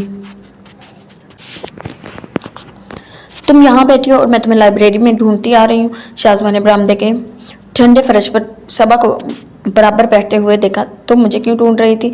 इसका अंदाज दिलचस्पी से आ रही था। शाज़मा ने एक नज़र इसके हसीन चेहरे पर डाली, मगर सबा इसकी तरफ मुतवज्जा नहीं थी। इसकी नज़रें कहर में लिपटे हुए दरख्तों पर मरकूज थी। शाज़मा ने ठंडी सांस लेकर इसके चेहरे से नजर है। हमारे फाइनल का रिजल्ट आ गया है, शाज़मा ने इतला दी। अच्छा, इसका अंदाज हुनूस था। पूछोगी नहीं कि इस बार किसने टॉप किया है? नहीं। वो अब भी शाज़मा की तरफ देखे बगैर बोली, जाहिर है तुम्हें पहले से अंदाज़ा होगा। ये बात हैदर के सिवा कोई नहीं कर सकता। इस बार इसके नंबर पहले से भी अच्छे आए हैं और पता है डिपार्टमेंट की तरफ से इसे जॉब की ऑफर भी हुई है। आखिरी बात पर सबा कदरे चौंक कर इसकी आंखों में एक पल के लिए शरारा सा चमका और बुझ गया। लेकिन मेरा ख्याल है वो इस ऑफर को कबूल नहीं करेगा। क्यों? इसने बेइख्तियार सवाल किया, मगर जवाब में शाज़मा ने जैसी नज़रों से इसकी तरफ देखा, इन्होंने सबा को नज़र चुराने पर मजबूर कर दिया। इसकी वजह तुम मुझसे बेहतर जानती हो। कम से कम इस सेशन के दौरान यहाँ नहीं आएगा। हमारा रिजल्ट भी अब आने ही वाला है। मेरा ख्याल है 2 से 3 दिन बाद आ जाएगा। सबा ने शाज़मा की तरफ देखे बगैर कहा। शाज़मा ने इसकी बात का जवाब नहीं दिया, बस खामोशी से इसकी तरफ देखती रही। सबा, कभी कभी मुझे यूँ लगता है जैसे तुम माजी के किसी लम्हे में गुम हो गई हो और वहाँ से अब तक नहीं निकली। शाज़मा ने बिल्कुल अचानक कहा। सबा इसकी बात सुनकर बुरी तरह से चौंकी थी। मुझे कभी अपनी कोई बात छुपाना नहीं आई कि कम अज़ कम शाज़मा से तो हरगिज़ नहीं। मैं ठीक कह रही हूँ ना सबा? शाज़मा ने इसे खामोश देखकर दोबारा कहा, शायद झूठ बोलने का फ़ायदा भी क्या था। शाज़मा कौन सा मान जाती, और ये वही लम्हा है ना जब हैदर तुम्हारे कहने पर हमेशा के लिए तुम्हारी ज़िंदगी से निकल गया। शाज़मा का अंदाज बेरहम था, या कम से कम सबा को ऐसा ही लगता था। वो कोई जवाब ना दे सकी, बस खाली खाली नज़रों से इसकी तरफ देखती रही। सबा, तुम्हें इसके जाने का पछतावा है ना? तुमने जब इससे अपनी दुनिया से दूर जाने को कहा, इस वक्त तुम्हें अंदाज़ा ही नहीं था तुम्हारा ये फैसला बाद में खुद तुम्हारे लिए कितनी तकलीफ दा होगा। फिर जब तुमने ये जान भी लिया, तुम पलट कर इसे पुकार न सकी, क्योंकि इसे जाने का तुमने खुद कहा था। हालांकि तुम अगर सिर्फ एक बार इसको आवाज़ दे देती तो वो कभी पलट आने से इनकार ना करता, मगर इस वक्त तुम्हारी अना ने तुम्हें ऐसा करने से रोक लिया, और जब वो तुमसे दूर हो गया तो तुम्हारी आंखों में इसका इंतजार ठहरा है। उफ, सच से कड़वी दूसरी कोई चीज़ नहीं होती। ऐसा कुछ नहीं है, तुम गलत अंदाजे लगा रही हो। सबा ने इसे जुटलाने की शऊरी कोशिश की। शाज़मा ने होंठों पर तल्ख से मुस्कुराहट नमूदार हुई। मेरे अंदाजे कम अज़ कम तुम्हारे बारे में कभी गलत नहीं हुए, मगर खैर इस पर बात करेंगे। फिलहाल तुम मेरे साथ चलो, ऑफिस से अपने रिजल्ट का पता करें। कब तक आ रहा है पता नहीं, कैसे नंबर आएंगे। शाज़मा ने मसलियतन खुद ही मौजू बदल दिया, और सबा को तो जैसे इससे नई जिंदगी मिली, वो फौरन उठ खड़ी हुई थी। इसका रिजल्ट 3 दिन बाद आया। सबा की क्लास में सारी दूसरी पोजीशन थी, मगर ये कामयाबी भी इसे खुश न कर सकी। इससे मामला मुतल्लिका तमाम अफराद ने इसकी कामयाबी पर खुशी का इजहार किया, इसे ढेर सारी मुबारकबाद दी और तहाइफ भी मिले, मगर इसे जैसे इन चीज़ों में किसी में भी दिलचस्पी नहीं थी, बल्कि इसे तो किसी चीज़ में कोई दिलचस्पी नहीं थी। कई लोगों को तो इस बात पर भी हैरत हुई थी इसने पोजीशन कैसे ले ली। इस रोज़ भी कॉरिडोर से गुजरते हुए सबा ने कुछ लड़कियों को अपने बारे में ऐसे ही तबसरे करते सुना। वो गालबन इनकी प्रीवियस की लड़कियां थी, जो सबा की किसी क्लास फेलो से कह रही थी। समझ में नहीं आता सबा ने पोजीशन कैसे ले ली। मेरे ख्याल से तो वो आपकी क्लास की सबसे पॉजिटिव स्टूडेंट है, अक्सर क्लासेस बंक करती है, और लाइब्रेरी में तो इसे मैंने कभी भी नहीं देखा। हाँ वाकई, और वैसे भी वो हर वक्त गुमसुम सी नजर आती है, जैसे इसे किसी से कोई सरकार ना हो। दूसरी लड़की ने भी तबसरा किया। सोचने की बात है, फिर भी इसने पोजीशन कैसे ले ली। पहली लड़की दोबारा नहीं, पिछले साल सबा ऐसी नहीं थी, वो तो बहुत एक्टिव हुआ करती थी। अब पता नहीं इसे अचानक क्या हो गया। इसका रुझान पढ़ाई की तरफ से बिल्कुल भी नहीं रहा। पता नहीं इस बार क्लियर भी करती है या नहीं। सबा की क्लास फेलो ने इसकी सफाई देने के साथ साथ अपने खदशात का भी इजहार किया, और इसके यही खदशात सबा को फिक्रमंद कर गए। इसे पहली बार ख्याल आया, अगर इसने अपना वतेरा ना बदला तो वाकई इसका पास होना मुश्किल होगा, और अगर वो फेल हो गई तो ना सिर्फ इसे खुद शर्मिंदगी का सामना करना पड़ेगा, बल्कि भाभी जान को भी बहुत दुख होगा। और शाज़मा, जो इस बार हर एक को फ़ख्र से इसके नंबर बताती है, अगले साल इस जिक्र से भी बचने की कोशिश करेगी। इस सारी बातों ने सबा को हकीकत में परेशान कर दिया। इसे पहली बार ख्याल आता है इसने इस बार ढंग से सिलेबस भी नहीं देखा, और नोट्स बनाना तो एक तरफ, इसने कोई लेक्चर भी नोट नहीं किया। और मसला यह था कि अब पेपर्स में इतना वक्त भी नहीं था कि वो पहले नोट्स बनाती फिर तैयारी करती। आदत के मुताबिक इसने अपनी इस परेशानी का जिक्र भी शाज़मा से कर दिया। चलो शुक्र है तुम्हें ख्याल तो आया, मैं तो समझ रही थी इस बार तुम्हारे पेपर्स देने का इरादा ही नहीं है। शाज़मा के कहने पर वह शर्मिंदा होगी। अब ऐसी भी कोई बात नहीं है, बस इस बार नोट्स बनाने को दिल नहीं कर रहा था। इसने बात अधूरी छोड़ दी। खैर छोड़ो, तुम्हें बने बनाए नोट्स मिल जाएंगे, तुम बस इतनी मेहरबानी कर लेना कि इनको पढ़कर पेपर दे आना। शाज़मा ने चंद लम्हे सोचने के बाद किसी नतीजे पर पहुंचते हुए कहा। सबा ने इसके चेहरे पर कुछ खोजना चाहा, मगर इसके चेहरे पर कोई गैर मामूली तासुर नहीं था, इसीलिए वो भी सर झटक कर रह गई। वरना वो शाज़मा से पूछना चाहती थी कि वो नोट्स का इंतजाम कैसे करेगी। हैदर, तुम्हारा फ़ोन है। वो थोड़ी देर पहले ही ऑफिस से आया था, और अब सोफे पर नीम दराज रिमोट हाथ में लिए बार बार चैनल बदल रहा था। जब मम्मी ने इसे आवाज़ देकर कहा, वो सुस्ती से उठकर फ़ोन तक पहुंचा। हालांकि दिल बिल्कुल नहीं चाह रहा था, मगर दूसरी तरफ शाज़मा की आवाज़ सुनकर इसे अजीब से मुसरत, कहाँ गायब हैं आप, इतने दिन से कोई खैर खबर ही नहीं है। इसने बेख्तियार गिला किया था। खैर खबर तो तभी होती अगर आप लेते, मगर जनाब आप तो अब बड़े आदमी बन गए, छोटे छोटे लोगों से आपका क्या सरोकार। शाज़मा के लहजे में हमेशा वाली जिंदा दिली थी। हैदर हल्के से मुस्कुरा दिया। ज़रा मुझे भी तो बता दें, मैं बड़ा आदमी कैसे बन गया हूँ, मेरे लिए तो खबर नहीं है। अब बनिए मत, इतनी शानदार पोजीशन लिया आपने डिपार्टमेंट में, हर तरफ आप ही के चर्चे हैं, और फिर इतनी अच्छी जॉब की ऑफर, तो इन चीज़ों से इंसान बड़ा बन जाता है। हैदर की आवाज़ धीमी थी, चेहरे पर अफसरदगी फैलने लगी। तो और क्या, मुझे तो ऐसे लोगों पर रश्क आता है जो इतने कामयाब होते हैं। आप खूब जानती हैं मैं कितना कामयाब हूँ। चेहरे की अफसरदगी अब लहजे में भी उतर आई थी। अच्छा ये बताएं, डिपार्टमेंट कब तक आ रहे हैं ज्वाइन करने। शाज़मा ने इसकी अफसरदगी महसूस करके दानिस्ता मौजूद बताया। जाहिर है कभी भी नहीं, वो साफ गोई से बोला। मगर मुझे इतनी अच्छी ऑफ़र तो कोई भी नहीं छोड़ता। मगर क्यों? इतनी अच्छी ऑफ़र तो कोई भी नहीं छोड़ता। इस तरह आपको आगे बढ़ने के मौके भी तेज़ी से मिलेंगे और वैसे भी फ़िज़िक्स तो आपका फ़ेवरेट सब्जेक्ट है। शाज़मा ने दानिस्ता हैरत का इज़हार किया। ये सब ठीक है, मगर मैं फिर भी जॉइन नहीं कर सकता। और क्यों नहीं कर सकता? इसके मुतालिक मैं अब कुछ नहीं कहना चाहता। इसके लहजे में थकन उतर आई थी। थोड़ी देर के लिए दोनों तरफ खामोशी छा गई। फिर हैदर ने ही खामोशी तोड़ी। ये बताएं सबा कैसी है? हैदर के लहजे में सबा के लिए आज भी वही नरमी थी। शाज़मा गहरी सांस ले, कैसी हो सकती है? जैसे जानबूझकर हार जाने वाले लोग होते हैं, वो भी वैसी ही है, कम से कम हैरान और सारी दुनिया से बेजार। गुमसुम, हैरान और सारी दुनिया से बेजार। मैं समझा नहीं, आप कहना क्या चाहती हैं? हैदर परेशान। वो इतनी मजबूत नहीं है जितना मजबूत खुद को साबित करने की इसने कोशिश की है। इसीलिए अब इसका शुमार हार जाने वालों में होता है और ना जीत जाने वालों में। इसने भी बहुत बुरा किया जो इसके आपने भी बहुत बुरा किया जो इसके कहने पर यूं इसकी ज़िंदगी से निकला। वो तो बेवकूफ़ है, जज्बाती है, अगर अपना बुरा भला भी नहीं समझ सकती। मगर आपको तो ख्याल करना चाहिए था। शाज़मा ने पहली बार हैदर से इस मौजू पर बात की। शायद आप ठीक कह रही हैं, मगर पता नहीं क्यों सबा को किसी बात पर ना नहीं कर सकता। वो कुछ भी कह दे तो मुझे यही ख्याल आता है कि मुझे ये काम करना ही है। वैसे भी इन दिनों वो जितनी सख्त हो गई थी, अगर मैं इसकी बात ना मानता तो शायद वो पढ़ाई ही छोड़ देती, और मैंने इसका नुकसान नहीं करना चाहता। पढ़ाई में अब कौन से हरे झंडे गाड़ दिए हैं इसने, आपको पता है? पता ही नहीं है शायद। इस बार इसने किसी भी सब्जेक्ट की थीसिस 30% हाजिरा भी पूरी नहीं की, ना कोई प्रेजेंटेशन दी। लाइब्रेरी का तो जैसे इसे रास्ता ही भूल गया। शाज़मा के अंदाज में तशवीश। मगर क्यों? ऐसा क्यों कर रही है वो? इस तरह तो वो पेपर्स ही क्लियर नहीं कर सकेगी। आपने इसे समझाया? क्यों नहीं समझाया? इसी को जा सकता है जो समझना चाहे। एनीवे, पहली बार इसने इस सेशन के दौरान पढ़ाई की कोई बात की है। कल इसने मुझे नोट्स का कहा है, मगर मैंने एक तो सारे नोट्स नहीं बनाए, और दूसरी जिस बुरी तरह से वो पढ़ाई को नज़रअंदाज करती रही है, तो अब आम से नोट से इसका गुजारा नहीं होगा, क्योंकि अब इसे मुकम्मल तौर पर नोट्स पर ही इन्हसार करना होगा। इसीलिए ज़रूरी है कि मैं नोट्स बहुत अच्छे, और जाहिर है सबसे अच्छे नोट्स आपके बने हुए हो सकते हैं। मैंने दरअसल इसीलिए फ़ोन भी किया था। शाज़मा ने फ़ोन करने की असल वजह बताई। अगर मेरी कोई चीज़ सबा के काम आ जाए तो मेरे लिए इससे ज़्यादा खुशी की क्या बात है। आप मुझे अपना पोस्टल एड्रेस लिखवा दें, नोट्स कल ही आपके घर पहुँच जाएंगे। हैदर का जवाब शाज़मा की तवक्का के ऐन मुताबिक था। मुतमईन होकर इसे अपना एड्रेस लिखवा गई। शाज़मा को हल्की सी तशवीश थी कि सबा शायद हैदर के नोट्स कबूल ना करें, मगर इसे यह भी यकीन था कि वो किसी न किसी तरह इसे कायल कर लेगी। इसलिए इसने सबा को बताए बगैर हैदर को नोट्स का कह दिया। और फिर जब वो सबा के घर नोट्स देने आई तो ये देखकर इसको हैरत हुई कि सबा ने नोट्स पर कोई एतराज़ नहीं किया। इसने नोट्स की सरसरी नज़र से देखकर अपनी स्टडीज़ टेबल पर रख दिए, जिसका वाज़ह मतलब था कि वो इन नोट्स को ही काम में लाकर तैयारी करेगी। इसका ये रवैया शाज़मा के लिए हैरत का बायस था, क्योंकि ये तो किसी तौर मुमकिन नहीं था कि सबा हैदर की लिखाई ना पहचानती हो। मगर हैरान होने के बावजूद शाज़मा ने इस पर कोई तबसरा नहीं किया था। इसीलिए इसके लिए यही गनीमत तक सबा पढ़ने पर आमादा नजर आ रही है।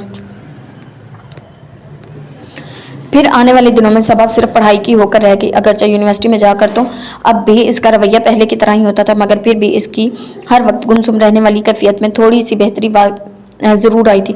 और ऐसा इस वजह से था कि अब इसका ज़हन कदरे बढ़ गया था। अब वो सिर्फ एक ही मौजू पर नहीं सोचती थी, इसलिए इसके गायब दिमागी और कनूतियत में काफ़ी हद तक फ़र्क आया था। फिर सेशन ऑफ हो गया तो इसने यूनिवर्सिटी जाना मुकम्मल तौर पर छोड़ दिया।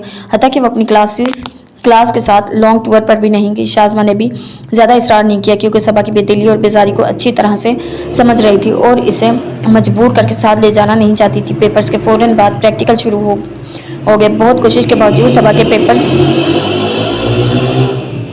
पिछले साल की तरह ज़्यादा अच्छे ना हो सके, मगर फिर भी गुजारा ही हो गया था। ख़ास तौर पर हैदर के दिए हुए नोट्स की वजह से इसको बहुत मदद मिली थी। अलबत्ता प्रैक्टिकल्स के दौरान वो गायब दिमागी का ही शिकार रही, लेकिन इसने इस बात की ज़्यादा परवाह नहीं की इसके नंबर अच्छे आएंगे या बुरे। इसे तो बस पेपर्स क्लियर करना थे, और इसलिए प्रैक्टिकल्स ख़त्म होते ही इसने यूनिवर्सिटी जाना बिल्कुल ख़त्म कर दिया। थीसिस भी इसने नहीं लिया। हालांकि इस बात पर शाज़मा इससे नाराज़ भी हो गई थी, मगर फिर भी वो खुद ही मान गई। शाज़मा का चूँकि थीसिस था और इस सिलसिले में वो काफ़ी दिनों तक कैंपस भी जाती रही थी। इस दौरान इसने कई बार सबा को फ़ोन करके कैंपस आने को कहा, मगर सबा ने हर बार साफ लफ्ज़ों में इनकार कर दिया। इसकी पढ़ाई ख़त्म हुई तो बी जान ने शोर मचा दी, ज़ोर शोर के साथ शादी का मौजू नए सिरे से छेड़ दिया। अब तो भाभी भी इनकी हामी थी, मगर सबा ने मगर सबा को इसका जिक्र से ही कोफत हुआ करती थी, अगरचे वो खुलकर इस कोफत का इजहार नहीं करती थी, मगर अपने लिए आने वाले हर रिश्ते पर इनकार कर देती। इब्तिदा में तो किसी ने इस बात पर ज़्यादा ध्यान नहीं दिया, मगर फिर जब वो हर रिश्ते के बारे में एक ही रद्दमल दिखाती रही तो भाभी को तशवीश लाग गई। इन्होंने इससे काफ़ी तफसीली से बात की, इससे ज़माने की ऊंच नीच और अपनी पोजीशन से आगाह किया, क्योंकि सबा को आला तालीम दिलवाने में सबसे अहम किरदार इन्होंने ही अदा किया था। इसीलिए अब कोई भी ऐसी वैसी बात होती तो इन्हें ही मोटे इल्ज़ाम ठहराया जाता। सबा ने इनकी तमाम बातों को सर झुका के सुना, मगर फिर भी वो किसी रिश्ते पर राजी ना हुई। भाभी ने इससे ये तक पूछ लिया कि अगर किसी को पसंद करती है तो बता दे, मगर सबा ने इस मामले में लबों को सी लिया था। फिर शायद इसी रवैये से तंग आकर भाभी ने शाज़मा से बात की। इन्होंने इसे सबा को समझाने का काम सौंपा। शाज़मा थीसिस जमा करवाने के बाद इन तीनों बिल्कुल फारिग थी। इसलिए पहली फुर्सत में सबा से सवाल जवाब करने के लिए आन पहुंची। ये तुमने भाभी को किस खुशी में परेशान कर रखा है? तुम्हें पता तो है MSc के फौरन बाद बीबी जान तुम्हारी शादी कर देंगी, क्योंकि भाभी ने इनसे 2 साल की ही मोहलत मांगी। तो फिर अब तुम क्यों शादी से इनकार करी? मैंने शादी से इनकार नहीं किया, मैंने सिर्फ इन चंद रिश्तों को इनकार किया है जो मेरे लिए आए थे, और ऐसा करना मेरा हक है। सबा की आवाज़ सूंघी। ऐसा करना तुम्हारा हक सही, मगर इसकी कोई वजह भी तो हो। जहाँ तक मुझे मालूम है इनमें से 2-3 रिश्ते काफ़ी माकूल थे। शाज़मा ने जिरा की, मगर मुझे इनमें से कोई भी रिश्ता माकूल नहीं लगा। सबा चिढ़ गई थी, क्योंकि तुम आने वाले हर रिश्ते का मुआजना हैदर से करती हो, मगर ऐसा करना तो हमाकत है। हैदर का शुमार बिलाशुबा बेहतरीन लोगों में होता है, जबकि किसी आम इंसान में इतनी खूबियाँ एक साथ नहीं हो सकती। शाज़मा का तबसरा अच्छा खासा है, बेरहम था। ये गलत है, मैं किसी का भी मुआवजा इससे नहीं करती, क्योंकि मुझे इससे कोई सरोकार नहीं। इसने हैदर का नाम लिए बगैर सख्ती से शाज़मा की बात को जुटलाया। जवाब में शाज़मा इसको अजीब से नज़रों से देखती रही। तुम इस हकीकत को जितना भी जुटला लो, इसे ख़त्म नहीं कर सकती कि तुम्हें इससे सरोकार है। तुम कभी इसके बगैर खुश नहीं रह सकती, क्योंकि तुम्हारी खुशियाँ, तुम्हारी हंसी, हत्ता कि तुम्हारे सुकून तक इसके पास है। इसीलिए इसकी ये सब चीज़ें तुम्हारे पास हैं। फिर तुम क्यों बेकार की जिद कर रही हो? इसे पुकार क्यों नहीं लेती? और ये तो तय है कि तुम इसे एक बार पुकारोगी तो वो एक लम्हा भी लौटने में नहीं लगाएगा, क्योंकि वो तुम्हें किसी भी बात पर इनकार नहीं कर सकता। शाज़मा का लहजा भी अजीब सा हो रहा था। मैं इसे कभी नहीं पुकारूंगी, क्योंकि मुझे इसकी ज़रूरत नहीं। सबा ने नज़र चुराकर खोखले लहजे में कहा, तुम्हें इसकी बहुत ज़रूरत है। ये और बात है कि तुम ज़बरदस्ती इस ज़रूरत को जुटला रही हो। प्लीज़ सबा, ऐसा मत करो। वक्त को मुट्ठी से निकलते देर नहीं लगती। अभी तो वो तुम्हारी खातिर अपने घर वालों को ज़बरदस्ती अपनी शादी करने से रोके हुए है, लेकिन वो भी आखिर इंसान है, लात मजबूत सही, मगर कब तक अपने घर वालों के दबाव का मुकाबला कर पाएगा? अगर किसी लम्हे वो कमज़ोर पड़ गया और वक्त ने इसका साथ किसी और का नसीब बना दिया तो तुम बहुत पछताओगी, मगर फिर इस वक्त कोई फ़ायदा नहीं होगा। नहीं, मैं कभी नहीं पछताऊंगी, क्योंकि मैं पहले ही बहुत सी बातों पर पछता चुकी हूँ।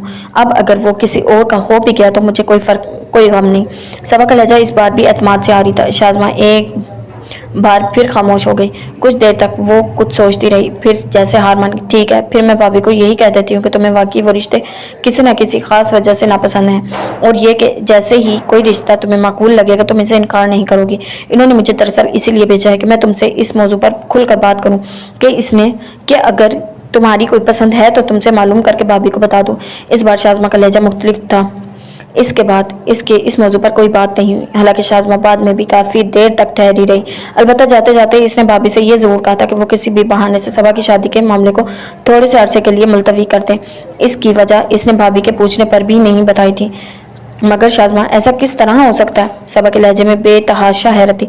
ऐसा हो सकता है सबा, अगर तुम इसको सिर्फ एक बार कह दो तुम्हारी बात पर वो कभी नहीं डालेगा। अब देखो ना, तुमने इससे शादी नहीं की, शादी करना नहीं, फिर वो किसी और लड़की से शादी तो करेगा ही, तो वो खुशकिस्मत लड़की मैं क्यों नहीं हो सकती? लिजाजत से कहते हुए शाज़मा ने इसका हाथ थाम लिया, जबकि सबा शौक की कैफियत में इसकी तरफ देखती रही। आज वो कई माह के बाद शाज़मा के घर आई थी, क्योंकि शाज़मा पिछले कई हफ्तों से इससे मिलने नहीं आई थी। सबा ने इससे कई बार फ़ोन करके आने के लिए कहा, मगर वो हर बार टाल जाती। आखिर आज सबा खुद ही इसके घर आ गई थी और शाज़मा से इस बेनियाजी की वजह जानने लगी, क्योंकि इससे पहले इसने ऐसा कभी नहीं कहा था। मगर शाज़मा ने मिलकर इसे इसका रवैया और भी अजीब लगा।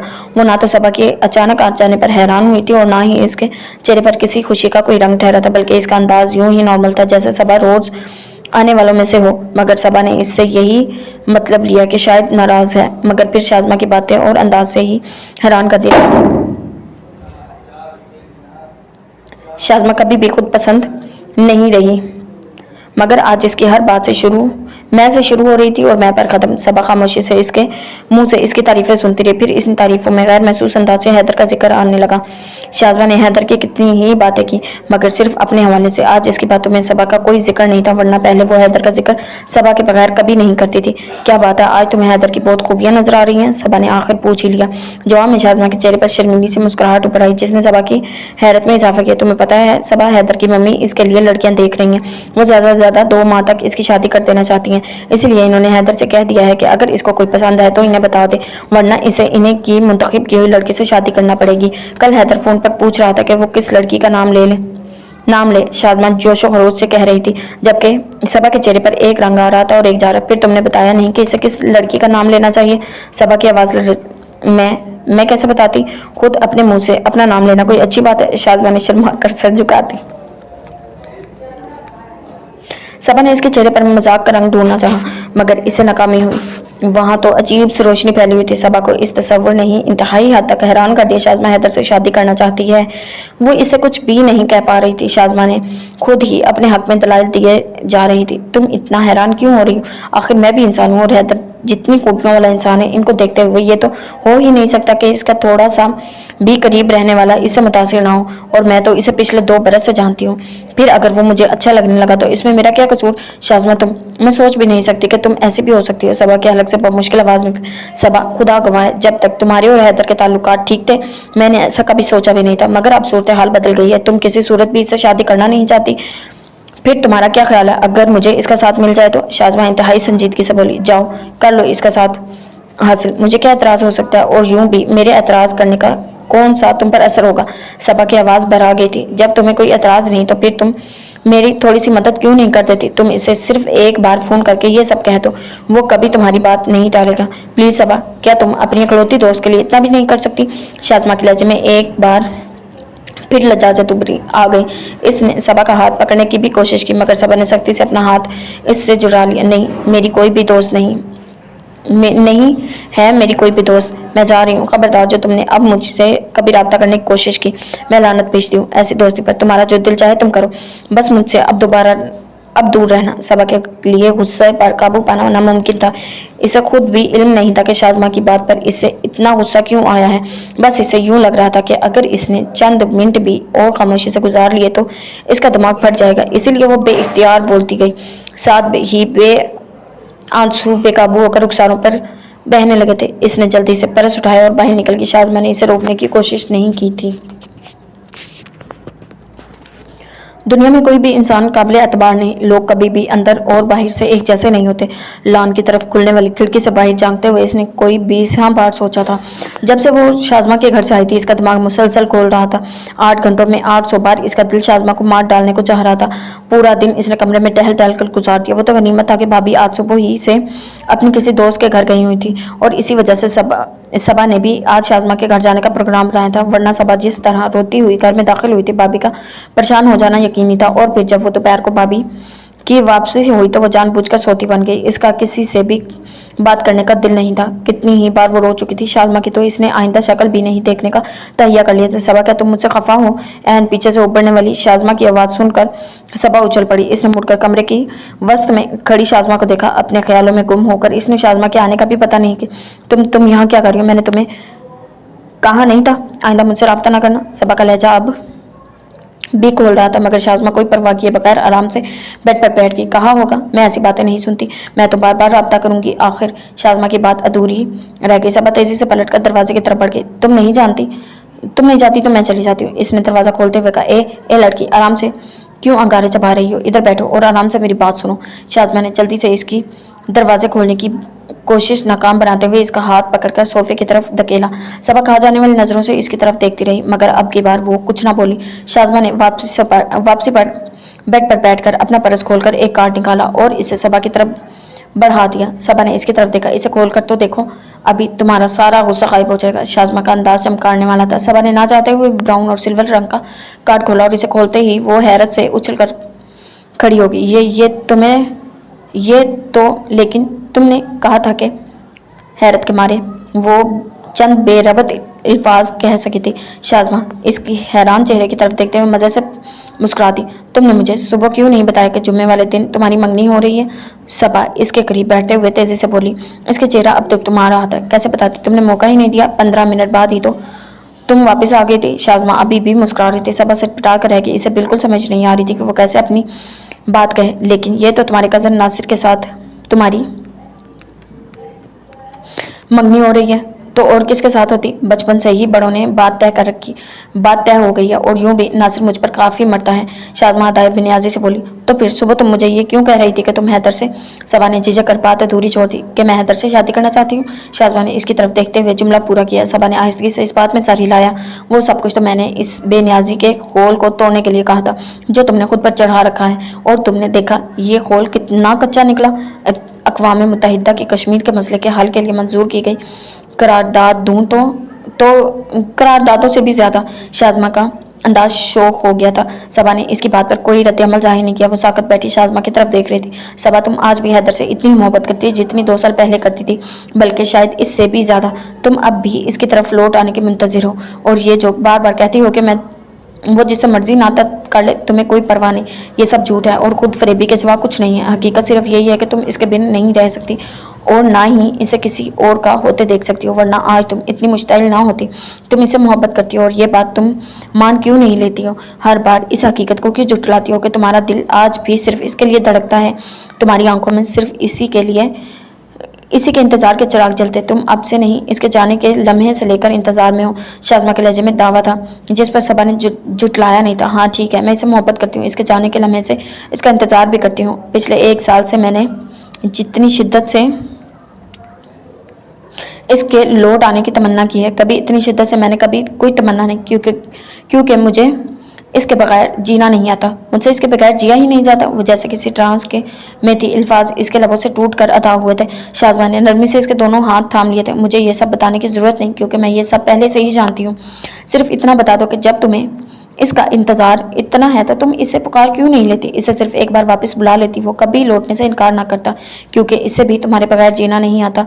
मैं इसे क्यों पुकारती? वो क्यों मेरे सिर्फ एक बार कहने पर हमेशा के लिए मेरी ज़िंदगी से चला गया, और फिर एक बार भी इसने पलट कर नहीं देखा। हालांकि वो कहा करता था कि अगर इसे एक दिन भी मेरा चेहरा नजर ना आए तो इसे दुनिया वैरान लगने लगती है। फिर अब इसने कैसे मेरा चेहरा देखे बगैर पूरा साल गुजार लिया? अब इसे दुनिया वैरान नहीं लगती। काश तुम जान सकती इसने ये साल कैसे गुजारा है। वो अगर तुम्हारे एक बार कहने से तुम्हारी जिंदगी से चला गया तो इसमें हैरत वाली क्या बात है? तुम सोच कर बताओ, ऐसा कब हुआ कि तुमने इसे कुछ कहा और इसने तुम्हें दूसरी बार वो बात कहने का मौका दिया हो? इसने तो कभी तुम्हारे कहने से इनकार किया ही नहीं। फिर इस बार वो कैसे इनकार कर देता? वो तुमसे जितनी मोहब्बत करता है, इस मोहब्बत का तकाजा यही है कि वो वही करे जो तुम इससे कहो। सबा तुम बहुत लकी हो, तुम्हें कोई इतना चाहता है। तुम इसे एक बार पुकार लो, वो एक लम्हे की भी देर नहीं करेगा तुम्हारे पास आने में। वो खुद से नहीं आ सकता, इसने तुमसे वादा भी कर रखा है। और फिर अगर वो आना चाहे भी तो किस रास्ते से आए? इसे तुम रास्ता बताओगी तो वो आएगा ना। और अगर इसने राह बदल ली हुई, अगर इसने मेरी आवाज़ ना सुनी तो? सबा ने बेख्तियार खदशे का इजहार किया। शाज़मा के होंठों पर फतहमंदाना मुस्कुराहट दौड़ गई। आखिर इसने सबा को मना ही लेता। ऐसा कभी नहीं होगा। वो राह तो तभी बदलता अगर इसे तुम्हारे सिवा कुछ नजर आता। तुम जिंदगी में हर चीज़ पर शक करती हो, मगर इसकी मोहब्बत पर नहीं। आजमाइश शर्त है, तुम इसे एक बार आवाज़ देकर देखो। वो जहाँ भी होगा तुम्हारी पुकार पर फौरन तुम्हारे पास आ जाएगा। लेकिन तुम खुद ही तो कह रही थी कि इसकी मम्मी इसके लिए लड़कियां देख रही हैं। आदत से मजबूर होकर इसने एक बार फिर बेयकीनी में मुब्तला होकर सवाल किया। शाज़मा का दिल सर पीट लेने को कहा, पर मुश्किल इसने खुद पर जब्त किया। सिर्फ लड़कियां देख लेने से क्या फ़र्क पड़ता है? बात तो तभी आगे बढ़ेगी ना जब हैदर किसी और से शादी करने की रजामंदी देगा, और शर्त लगा सकती हूँ कि ऐसा कभी नहीं हुआ। तुम ये बात इतने यकीन से कैसे कर सकती हो? सबा ने जिरा की। इसलिए कि मुझे यकीन करना आता है, खुद पर भी और दूसरों पर भी। मैं तुम्हारी तरह बेयकीनी का शिकार नहीं हूँ, हर चीज़ को शक की नज़र से नहीं देखती। शाज़मा गुस्से से बोली। सबा कोई जवाब दिए बगैर इसकी तरफ देखती रही। इसके चेहरे पर कश्मकश के असरात साफ नजर आ रहे थे। हमेशा की तरह इसे फैसला करना मुश्किल लग रहा था। सबा खुदा के वास्ते इस बेयकीनी के गार से निकल आओ। एतबार करना सीखो, जिंदगी को उम्मीद के रंग से आशना करो। सिर्फ तारीख पहलू देखने की आदत छोड़ दो। तुम्हारी इस बेयकीनी वाली आदत ने तुम्हें इतने अरसे से आज़ादी में मुब्तला कर रखा है, फिर भी तुम इसे नहीं छोड़ सकती। इसी तरह तुम पूरी ज़िंदगी कैसे गुजारोगी? ऐसे तो तुम खुद ही अपनी ज़िंदगी को इम्तिहान बना रही हो। खुद पर रहम करो। शायद तुम ठीक कह रही हो। बेयकीनी और नाउमीदी अगर ज़िंदगी में आ जाए तो खुशियाँ दूर हो जाती हैं, मगर मुझे शायद यकीन करना भी कभी नहीं आएगा। सबा का लहजा खोया खोया सा था। ऐसा मत कहो, ये कोई इतना मुश्किल काम नहीं है। बस ज़रा सा खुद को मजबूत बनाना पड़ता है। अपनी राय पर भरोसा करना सीखो, फिर ज़िंदगी कभी नाउमीदी का रंग नहीं देखना पड़ेगा। शाज़मा ने इसके हाथ थामते हुए बहुत मोहब्बत से कहा था। सबा इसके बाद के जवाब में कुछ नहीं बोली। इसके चेहरे पर सोच का रंग बहुत गहरा था। इतना मत सोचो, हर बात का पोस्टमार्टम करना ज़रूरी नहीं होता। ज़िंदगी में बहुत से रवैयों को जूं का तू बर्दाश्त करना पड़ता है। हर मामला गहरी सोच विचार के लिए नहीं होता। शाज़मा ने आहिस्ता आवाज़ में कहते हुए इसके हाथ छोड़ दिए। सबा इसकी तरफ देखते हुए आहिस्ता से बोली। इसकी आंखों में चमक बैठ। That's good. ज़िंदगी को जिंदा दिली से जीना चाहिए। इसके दुख और सुख दोनों कबूल करने चाहिए, इस यकीन के साथ कि ज़िंदगी में ना तो सिर्फ अंधेरों का राजा और ना ही रोशनी का इस पर हमेशा हुक्मरानी रहेगी, बल्कि ये दोनों चीज़ें साथ साथ चलती हैं। शाज़मा इसके रोशन चेहरे की तरफ देखते हुए बोली, अरे ओके मैडम, आइंदा आपके मशवरों पर अमल करने की पूरी कोशिश करूंगी। सबा ने खिड़की से बाहर गहरी होती शाम की तरफ देखते हुए कहा। इसकी आवाज़ में जिंदगी की खनक थी जो एक तवील अर्से के बाद वापस आई थी। इसने एक नज़र शाज़मा की तरफ देखा और दोनों के चेहरे मुस्कुराहट से जगमगा गए। हेलो जी, मुझे हैदर साहब से बात करनी है। हेलो जी, मुझे हैदर साहब से बात करनी है। दूसरी तरफ से रिसीवर उठाए जाने की आवाज़ सुनकर वो यूं तेज़ी से बोली जैसे देर हो जाने की सूरत में अल्फाज भूल जाने का खतरा है। इससे पहले कि वो कितनी ही बार सिर्फ नंबर मिलाकर रिसीवर रख चुकी थी। जैसे ही दूसरी तरफ से कोई रिसीवर उठाता सबा की हिम्मत जवाब दे जाती। इससे कैसे बात करूंगी, क्या कहूंगी? इसने मेरी बात ना सुनी तो क्या? हर बार ऐसी ही सोच, ऐसे तो काम नहीं चलेगा। आखिर बात तो करनी है। सोचते हुए इसने अपना दिल कड़ा करके हैदर का पूछ लिया। ये और बात थी कि इस वक्त इसका दिल जैसे कानों में धड़क रहा था, जबकि दूसरी तरफ चंद लम्हों के लिए अजीब सी खामोशी जाए। कौन बोल रही हैं? आखिर पूछा गया। सबा ने हैदर के डैडी की आवाज़ पहचान ली। जी मैं सबा, इसने झिझक कर कहा। इस बार दूसरी तरफ खामोशी का तवील वक्फा हुआ। हैदर तो परसों ही इंग्लैंड चला गया। वहाँ हमने अपने ऑफिस की नई ब्रांच खोली है। अब यहाँ के सारे मामलात वही डील करेगा। शायद मैंने बहुत देर कर दी। दिमाग में धमाके से होने लगे तो इसने जल्दी से रिसीवर रख दिया। कितनी ही देर वो गुमसुम अंदाज में बैठी थी। फिर जिंदगी में पहली बार इसने अपने मसले के हल के बारे में खुद सोचना शुरू किया और आखिर बहुत गौर करने के बाद इसने यही फैसला किया था अब वो हैदर से इंग्लैंड रब्ता करने की कोशिश करेगी। इसे कम से कम एक बार तो ज़रूर बुलाएगी। जब किसी को वापस बुलाना ही मकसूद हो तो फिर वो चाहे कितनी ही दूर क्यों ना हो, इसके पीछे जाना ही पड़ता है। इसने दिल ही दिल में सोचा। तसव्वुर में हैदर का खूबसूरत चेहरा लहराया। मुझे पता है वो जहाँ भी होगा मेरे बुलाने पर वहाँ नहीं रहेगा, वो ज़रूर आएगा। इसे आना ही पड़ेगा। इसने कुर्सी की पुष्ट से सर टिकाते हुए आंखें मूंद ली। यह अदराक तो इसे बहुत पहले था कि इसका दिल जितना हैदर की मोहब्बत पर यकीन रखता है इतना किसी और चीज़ पर यकीन नहीं रखता। और बात कि वो खुद को जुटलाती आई थी, मगर अब इसने खुद पर यकीन करना सीख लिया था। सबा, शाज़मा दोबारा तुम्हारे लिए फ़ोन कर चुकी है। कह रही थी कि कोई बहुत ज़रूरी बात करनी है। भाभी के साथ शॉपिंग करके लौटी थी जब भाईजान ने इसे शाज़मा के फ़ोन की खबर दी। सबा ने हाथ में पकड़े हुए ढेर सारे पैकेट और शॉपर्स सोफे पर फेंक रखे और खुद कारपेट पर बैठ गई। उफ, मैं तो बहुत थक गई हूँ। कोई पहले मुझे पानी तो पिला दे। इसने करीबन कड़ा कर कहा था। पानी बाद में पीना, पहले शाज़मा को फ़ोन कर लो। पता नहीं कितना ज़रूरी काम है जो इसने 2.5 घंटे में 2 बार फ़ोन किया है। भाभी ने इसकी तवक्का के ऐन मुताबिक तंबी की तो सबा मुंह बनाते हुए उठ खड़ी हुई।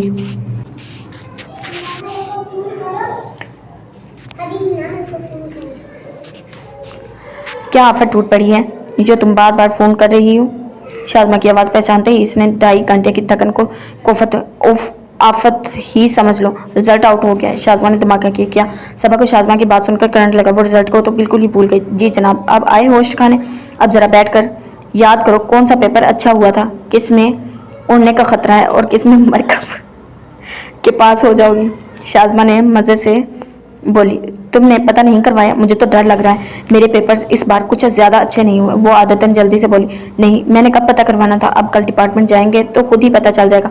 तुम ऐसा करना, कल सुबह 10 बजे कैंपस पहुंच जाना, मैं वहीं आ जाऊंगी। शाज़मा का लहजा कदरे तेज़ हो गया था। क्यों, इकट्ठे क्यों नहीं जाएंगे? सबा को हैरत हुई थी। असल में मुझे पहले कहीं और जाना है, वहाँ से होकर ही कैंपस जाऊंगी। अच्छा, तुम पूरे 10 बजे पहुँच जाना, देर बिल्कुल ना करना। शाज़मा ने जल्दी से कर फोन बंद कर दिया। सबा ने एक नज़र हाथ में पकड़े रिसीवर को देखा और फिर सोचते हुए इसे क्रेडल पर रखकर वापस लाउंज में आ गई। भाभी इतनी देर में चाय बना चुकी थी। क्या कह रही थी शाज़मा?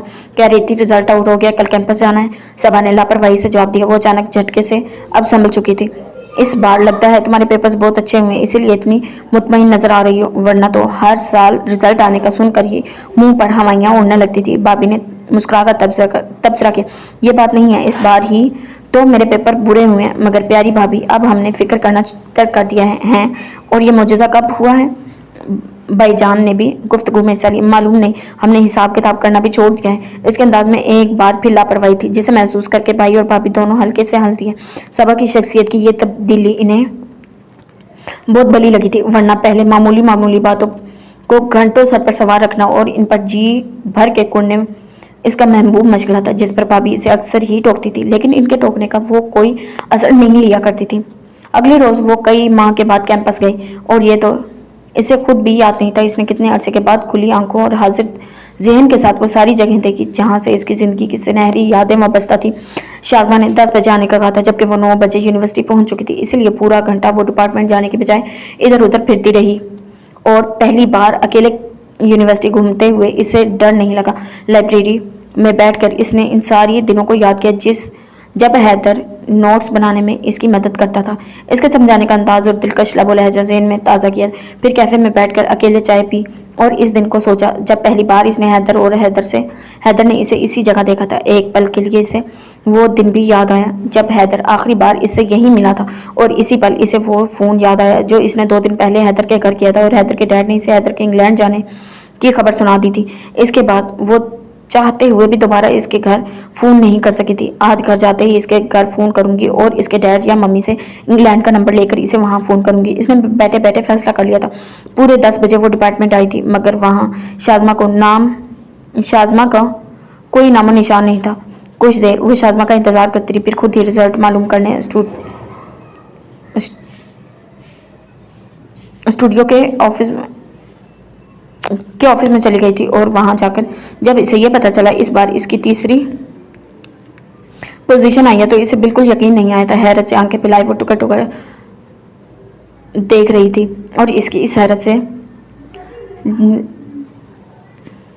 स्टेनो ने इसकी तरफ इसका मतलब लिया, इसका और ही मतलब आपको यकीनन अफसोस हुआ होगा क्योंकि पिछले साल आपकी दूसरी पोजीशन थी, लेकिन इसमें फिक्र की कोई बात नहीं। दूसरी पोजीशन लेने वाले लड़के के आपसे सिर्फ 4 नंबर ज़्यादा हैं और आप दोनों का ग्रेड बराबर है। स्टीनो ने अपनी दानिश में इसको परेशानी समझकर तसल्ली देने की सबा दिल ही दिल में इस तसल्ली इसकी तसल्ली देने पर हंसते हुए इसका शुक्रिया अदा करके बाहर निकल आई। शाज़मा अभी तक नहीं आई थी। सबा अभी घर जाने को दिल नहीं कर रहा था, इसीलिए कुछ सोचते हुए फैकल्टी के पिछली तरफ बने बरामदे में निकल आई थी। इसकी सबसे ज़्यादा यादें तो इसी जगह से वाबस्ता थी। कितनी ही देर वो बरामदे में खड़ी इन लॉन की तरफ देखती रही, फिर गहरी सांस लेकर जाने के इरादे से वापस मुड़ी ही थी कि फैकल्टी का दरवाज़ा खुला और बाहर आने वाले को देखकर इसकी आंखें खैता हो गई थी। हैदर नज़र लग जाने की हद तक खूबसूरत लग रहा था। इसके होंठों पर दिलकश सी मुस्कुराहट थी। सबा को हैदर के सिवा इर्द गिर्द के तमाम मनाजिर गायब होते हुए महसूस हुआ। बिल्कुल मबहूत खड़ी हैदर की तरफ देखे जा रही थी। एक लम्हे के लिए तो इसे यूं लगा जैसे वो कोई ख्वाब देख रही हो। वो अपनी जगह बेहिस्सो हरकत खड़ी थी। हैदर इसके सामने आकर रुक गया था, मगर वो अभी तक शौक में थी। कैसी हो सबा? एक अरसे के बाद इसने हैदर की नरम आवाज़ सुनी और ये आवाज़ इसे होश की दुनिया में वापस ले आई थी। इसने खुद को मुस्कुराता हुआ महसूस किया। जैसे भी हूँ, आपने क्या कहना है? मोहम्मद रुई खफगी से बोली। मैंने वो बात कहनी है जो सुन के तुम मारती हो। हैदर शरारत से इसकी तरफ झुका था। सबा की मुस्कुराहट गहरी होगी। इसने शर्माकर सर झुका लिया। आप तो इंग्लैंड चले गए थे, फिर इतनी जल्दी वापस कैसे आ गए? सबा को अचानक 2 दिन पहले फ़ोन पर मिलने वाली खबर याद आई थी, जो कि इसे किसी और ने नहीं, खुद हैदर के डैडी ने दी थी। तुमने जो बुलाया था, फिर कैसे ना आता?